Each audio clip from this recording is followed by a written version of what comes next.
All right, guys, I'm doing a quick video about loan interest rates. I'm going to get down to the kind of nitty gritty, nerdy stuff, so I'll keep it short. One of those boring things, but I'll try to make it short and sweet for you.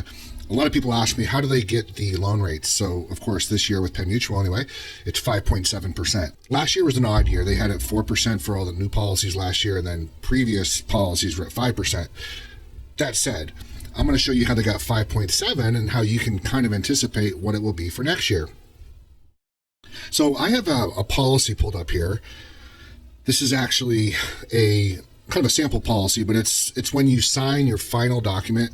It has all your illustration stuff, but it has a lot more. So it's 79 pages. It has more details about the policy. So if you search through here and you go through loan interest section, I'm on page 11. It's probably a similar page for you. I'm going to talk real quick about how they get the loan rate. It's not just something they pick out of the sky. It's not some rogue board that's like, oh, we're going to do 5.7 this year. There's actually a science to it, and it's actually good because it keeps people honest, and you can't get rogue stuff that goes crazy. I want to say it's necessarily, it is related to the market, though it's not correlated directly, but they use the market as a tracking mechanism.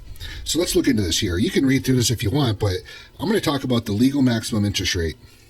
And this is what they do. They're going to use the greater of A or B. And B is pretty much saying they'll take the interest rate on the cash values and then they'll add 1% to it. That's typically going to be the lowest possible kind of rate. So that would be like if for some reason there was no dividends or something, because they can't guarantee those, as we talk about, but they've paid them every year for over 175 years. The main one, though, is always going to be A. So they say that they're going to look at the Moody's corporate bond yield average. And they're going to take the monthly average as published by the Moody Investor Services for the calendar month ending 2 months prior to the date of which the loan interest rate is determined. So they always determine the loan interest rate January 1st. So 5.7 came into effect January 1 of 2023. So that means really October is the big month they look at. So I'm going to go to a website here, and it is called FRED, Federal Reserve Economic Data.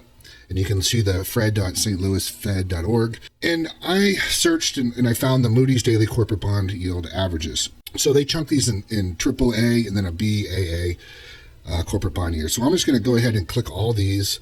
I want to see a graph.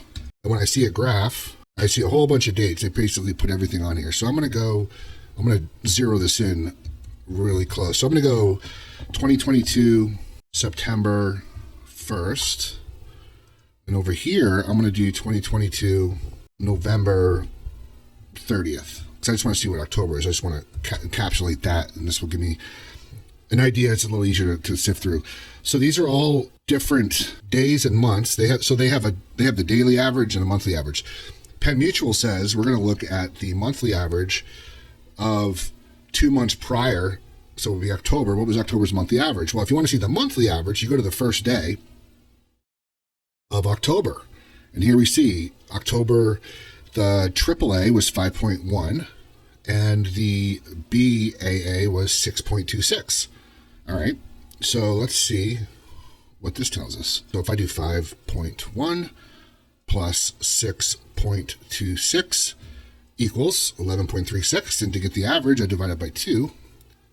5.7, 5.68. They're going to round it to 5.7. So that's what they're doing. So there is a little bit of a science to it. This is as far as this is loans. This isn't dividends and other things. We'll try to dig more on that. So when October is done this year, if you go to a graph like this, once October is completely done, they'll have the October average, the monthly average at the first day of the month on the graph. We could pretty much see what the interest rate is going to be. Hope that helps. Thanks. Bye.